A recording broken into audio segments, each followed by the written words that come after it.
Are you struggling to catch bass with your forward-facing sonar? We're about to go into depth on the 3 factors of mistakes that I see anglers make when trying to learn how to use Livescope or get better with it. Guys, welcome to the Fishing Coach YouTube channel. I've been doing my on-the-water lessons now for 2 years where I teach people how to catch bass offshore and how to utilize their forward-facing sonar to the fullest. So I've seen it all. I'm gonna go on the water also. So we're gonna hear me talk, go on the water, talk, go on the water. I'm gonna show some fishing clips. Okay guys, the first one is that's gonna go with the jig head minnow, which I have one on right here. I got probably 4 on.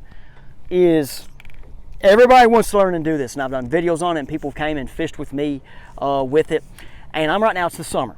And this is probably one of the hardest times to learn this because they just don't eat this as well as they do in fall and winter. And there's those days. Yesterday on my lesson, they smashed it. Today, no, we caught them on something different, using Livescope. But the first thing is throwing this or chasing random fish and throwing at everything you see. So a lot of people ask me, how do you know if it's a bass? I mean, like, how do you know to throw with this one or that one? And I know I have a lot of experience on the water, but like typically, and you got to learn from experience, but like there's a lot of times you don't throw at single fish. I just don't. When you typically get in groups of fish, they compete and fight more. So I like to find the groups. Now when it's winter, I'm gonna throw it singles. Spawn or pre-spawn, I'm gonna throw it in post-spawn, you know, but like right now, I'm looking for more. But with that, like the mistake I see is people just throw at everything they see. And then they don't learn from it. You got to throw and use the forward facing and learn how fish act. And bass are curious creatures. They typically gonna come check it out or eat it. Catfish will come eat it. But when you're doing this, and if you catch a trash fish or catch one, you'll kind of learn how they act and how they look. Yellow bass is something I'm around a lot. So I catch some yellows, which if I'm around yellows, then there's gonna be some largemouth around there too. So that's one factor is, what are we seeing, what are we throwing at, and are they reacting? And so you got to learn, and from your experience learning, am I gonna throw at them? I know a lot of guys that will go and throw at everything they see just to learn how fish act, and they're, oh, that's not a bass, that's not a bass, and then they go with it. But that's one of the first one is, what are we throwing at? And do we know what we're throwing at? And if we're taking that information into our head and using it for the next one. Let's go to the water. 60, minute 1, minute 2. Okay guys, so one of the issues, hoping my Livescope recording here and everything's working. One of the issues guys people have, and I'm out on a different lake now, by the way. Earlier y'all saw me talking on Hamilton. I'm not on Hamilton anymore, I'm on a different lake. But people want to throw it like singles. So like here, like that single right there kind of looks to me like a bass. Let's throw. But what I don't want you to get caught up in doing is just throwing at him the whole time. So I'm gonna put this dude right here and we're gonna see how he acts. And so I'm right there close enough. Look, here comes something else. Close enough to see how that fish is gonna act. Now I know I'm moving right there. I gotta get back used to my quest. I was just on a different boat. But when you're throwing at singles, use it and learn how they act. Like learn how they act, learn how that fish looks, have a photo memory. And I just missed that fish. Me going back to this quest from that power pole move is a little different. So like here, there's a little rock spot up there. Let's throw at that guy. And let's just see how he acts. I'm right there. He didn't see it, but I want to put that thing on that rock spot. Here comes some. Oop. Oop, here they come. They're gonna eat or not? They're not gonna eat. They're not gonna eat. Those are some good fish. We're gonna come back here and try to catch these guys later. But you see like how that one's moving there, guys? You see that tail movement on it? Like that's a bass, 100% a bass. So, but what people will do is they'll go out here, look at all these dudes behind us. Yeah, there we go. They'll come out here and throw at every one of them. And you're wasting a lot of time, unless if you're throwing and catching bass. But I just know a lot of people that will just come out here and throw at every one of these. And now take it from, if they're gonna eat, they eat. And you can take it from learning, but just learn how these fish act. Like even there right there, you see how those are kind of broken up? They're not moving quick, like that's white bass. And so I'm gonna go over here, like let's just throw at this guy. I know I'm making it look real easy to land right on him, but here I'm right there. I kind of was a little behind that one, but I'm gonna put this thing right above this dude. And look, he does not react. And his eyes could be closed or his nose isn't working, whatever, lateral line. But one thing I'm gonna do is keep moving. I'm not gonna keep throwing at that fish. I'm not gonna keep doing it. Now let's say, Jimmy, I know it's a 12 pounder. Yeah, sure, you can keep throwing at it. But I'm in Arkansas, 12 pounders are rare. This next one's going to talk to the beginning and the experienced offshore fisherman. So a mistake I see is, and this is from me getting experienced, advanced anglers that have been fishing longer than I have. And they might not be offshore guys, but let's say they are. And if you're a beginner, you gotta use this to help you become a better offshore fisherman, as it has. But your experienced anglers that have utilized this to the fullest have learned that you don't gotta always throw this to catch fish with it. They still eat crankbaits. They still eat big worms. They still eat jigs. So use it to help you catch fish with a jig and a worm. You're not gonna throw your jig and drag it and watch them eat it, but you're gonna throw it cover, which is rock, your structure, which is a humper point, and you're gonna utilize it to help you know where I'm throwing. And if now, let's say you see fish in that brush pile, then you throw that jig past it, you throw that jig down in the heart of it. And if you pull that jig out and you see they're coming out and they're not eating it, you know something's they don't like, okay? Something's not happening right. So the guys that are using this to the fullest are still catching fish on traditional lures. I don't want you to think about it, but it is. I think for my tournament guys, and y'all can say, for a single day event, you can win on anything. And there are times where the minnows really thrive and everybody thinks it's the minnow, but it's not. Your guys on the Tennessee River, they're utilizing this and they know that these fish get on shell bars. They always don't suspend. They're on them. So they're utilizing this, throwing their lures, throwing the minnow, your crankbait, going through these areas, and they see a fish react. I'm going to show you a crankbait clip here in a minute that we did, where I actually watched a fish eat on the crankbait, but then like I'm not watching them. Like I know they're there, I'm throwing that crankbait through them, and if I get bit, then I know, but I'm not like throwing a crankbait and just reeling it and watching them eat it, okay? Now, guys, you know, you can still, like, there are some lures, like a flutter spin, I like to watch them, but your traditional lures, like a worm, drop shot, and eco rig, you just got to know you're throwing it around the fish. And then as you're working it, am I doing it right? Like, you know, okay, am I need to twitch it this way or this, or I need to drag it? So then utilize it for that way. But your experienced guys that are offshore fishermen have these spots that they've caught them at before. They can go there and still catch them on a jig, catch them on a crankbait, those type of deals. And then if you want to learn the minnow, go take your minnow there and practice it. See how they react, see how they work. So that's one of the things that I think a lot of people, now if you're that new guy, you just got to know that they don't just eat a minnow. You can catch them on other baits. Now let's go to some footage and on the water. Some fish on it, and you might be like, hey, that's crappie, or what is it? Well, guys, one thing about like how the guys that are really good with this thing, that are offshore fishermen, is they went back to areas and used this to learn. And like here, for example, it's a brush pile. We can throw that minnow over it. I can throw other baits, but one thing that people forget is they still eat a big worm. So what you need to do is throw your worm and know you're getting in the heart of the brush pile and still fish it, okay? Now, I felt like for a second one might have had it right there, but he didn't. But one thing people forget is they still eat worms and crankbaits on cover and structure. And like here, like, yeah, we're not watching the worm, guys, but I know I'm in that brush pile. I know. And so like, now when you're using this, if I fish 3 or 4 casts in this and don't get bit, then guess what? We're gonna move on. But some people forget that, hey, I can still throw a worm, and this is how the guys really good at offshore did. Now, they might just fish brush. Now, you see up there at 60 foot, guys, there is a bass up there at 60 foot. But like swimming, and all those fish are moving, they're kind of getting scared because big boy, there he is at 50 now, guys. Big boy came around.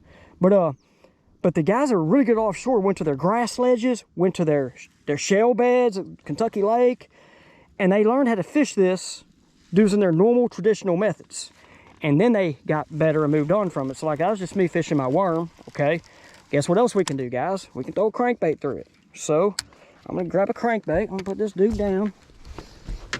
That's not my rod, by the way, guys. It's my buddy who's in the back of the boat. It's the car salesman, that's his rod, okay? Here's my level rod. I just thought about that, here we go. So now what I can do is throw this crankbait, and I can see how I'm going through it, how the fish react, if I even hit it. Oh, I'm in it right now, so I'm in it. I'm hung. Ooh, hung. Let the thing go down. Watch me get hung. I didn't see it go down though. Got that glare behind me right now. Got that glare. Here I am filming. Oh, we're off. Where'd it go? There it is right there. Oh, there it was right there. So, I made a long cast, by the way, guys. Probably threw that thing 180 feet. So, with it too, is you can still fish this old stuff. Fish old lures, like a worm and a crankbait, in cover like this. And the guys that are really good at forward-facing sonar are doing that. It's crazy how they hit this thing.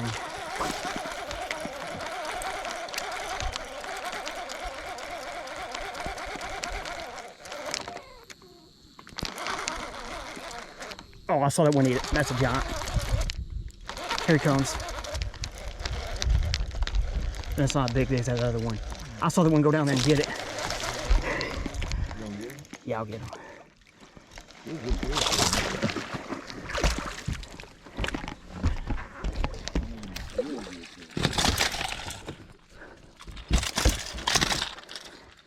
It's a 4.5. The last one is utilizing it, trying to get better with it. A lot of people make this mistake of, oh, I want to get better with it, but then, oh, I'm going to go back up there and fish that dock. I'm going to go throw a buzz bait. I'm going to go do this. And guys, that's great. You can do that.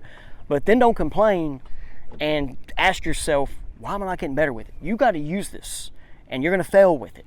I've been using it 99% of my days for over 2 years. Okay, just is what it is. I've always fished offshore my whole life, so it helped make sense to me on lakes.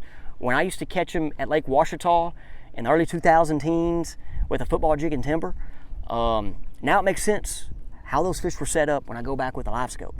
So, but for you to get better with it, you got to utilize it, and you're going to fail, and you got to use it, and learn and learn. And then this also comes in where you're like, hey, I might want to go with someone and be more hands-on. You can come fish with me, send me a message on my Jimmy Easting Facebook page or my email down below. I know some people that are hands-on, and like I said, I've been doing these trips 10 to 12 a month. And this video wasn't all about that advertisement. I'm just saying, if you're more of a hands-on person, you want to kind of get in the boat and go, let's go do it. Now we're going to help you out and cut that learning curve down. But for you to get better at it, you're going to have to go use it. And like I know some guys that I've done trips with that are experienced anglers in their 60s. They have went to learn the minnow and they learned it. But then there are days they don't eat it and they catch them on a trap, a jig, jerkbait, whatever it is. So for you guys, if you're struggling with it still, there are days that you might go 4 hours and not catch a fish or you're throwing, don't go back to the bank. No. Stay with it. Stay with it and learn and get the most out of it that you can. Guys, appreciate you. Thanks for coming to the Fish Coach YouTube channel. And we're now going to get to the Fade Juice segment. Oh, there's some up on the grass too. That's freaking 6-inch depth suckamata shad written all over it. That's what that is.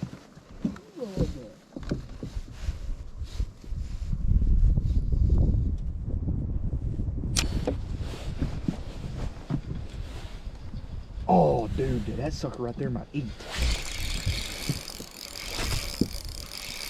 I got that dude off the bottom. Did you really? Yeah, he came up there. That's big? That's a good fish.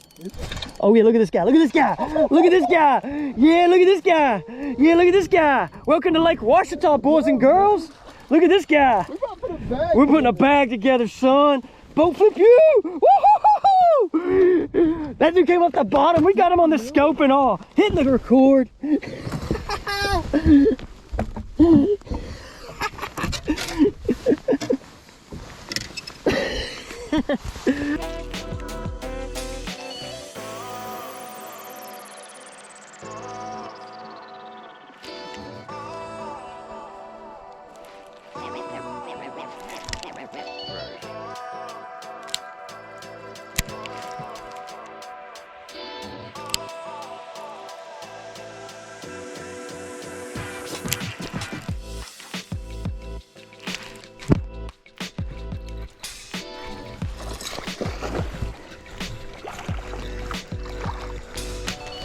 Get in here, yes! Dixie in the house. I have no idea where my bait is right now. There it is. I kind of want to come over here and see. There it is up top. Look at those guys. Nope. Got one there. Another spot. That one might be a black. Might be a black. Got some blacks mixed in too, guys. Another black. That's a good one for this. Not bad.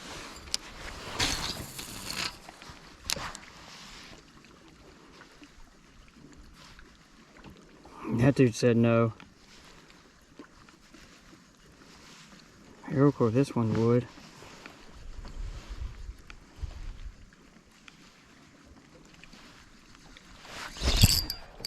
Yes. Another good one.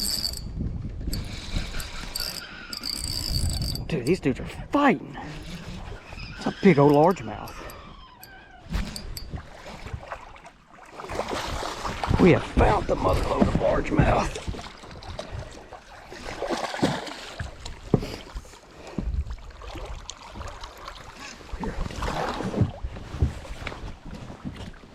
Yeah. One, not as easy to cast as the other. Like I mean, you can cast it, but I'm saying like as the accuracy. Ah, but this is the one. Ah, the pile's more that way. It's a big pile. Look at them guys. Oh.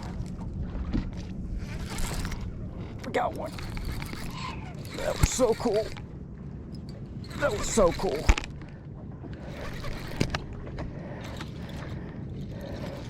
That was sweet. I don't care what y'all say. It's a spoon day, boy.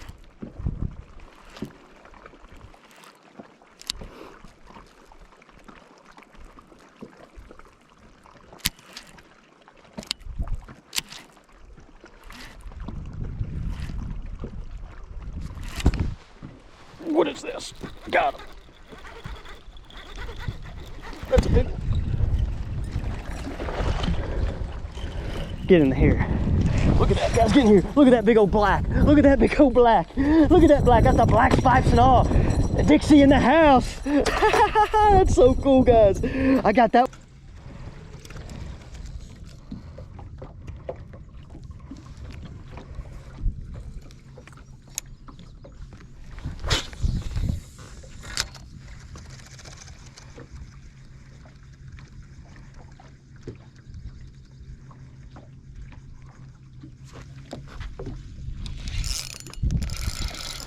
That's a good one.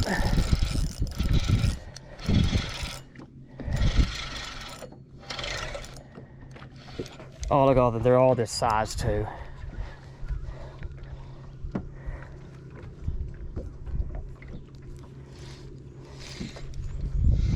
Good one. The tree of life. The tree of life. Sweet.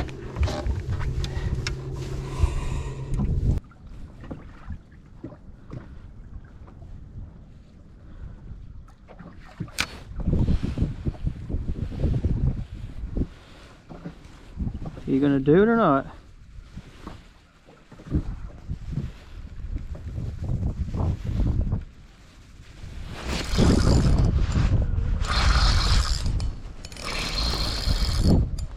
That's good. Oh yeah, there we go. Made a little move. Big old largemouth. Good old Washita largemouth. Get in here. Get in here. Made a little move. There we go, guys. Boom. Boom, boom. I better get off the carpet. Somebody's going to be mad. Somebody's going to... Missed one. Got him. Oh, I got a little one that time.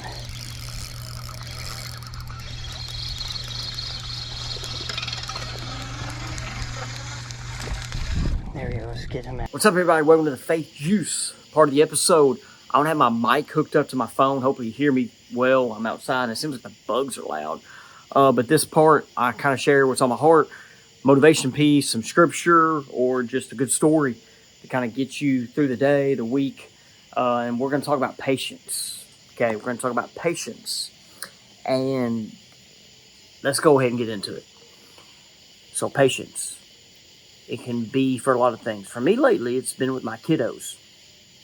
Because I have a 3-year-old that's pushing me. He was wonderful today, though. But let's talk about patience. Let's talk about an athlete, very successful Olympian, gold medalist athlete. Usain Bolt. Usain Bolt, guys, would train 4 years to run a 9 to 10 second race.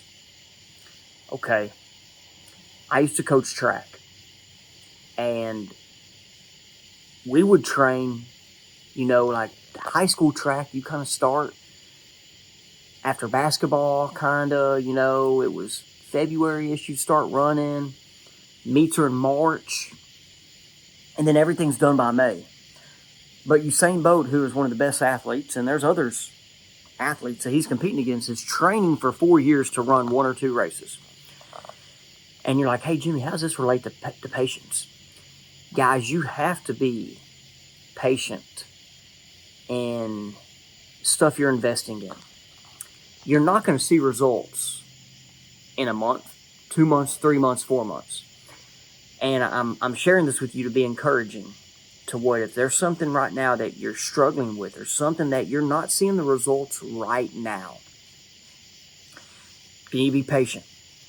And now I'm going to get to my faith side. God's going to test that patience. And we right now we live in a world to where you see it now. Social media's right now.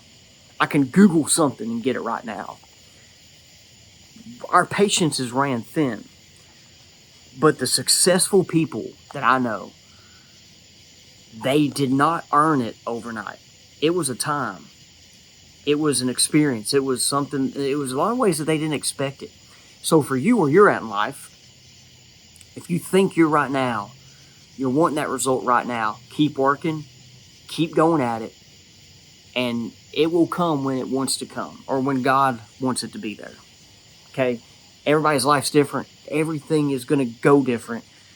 But I know even for me, relating to my business, I never imagined when I got out of education, into the fishing industry side, to where I'd be right now.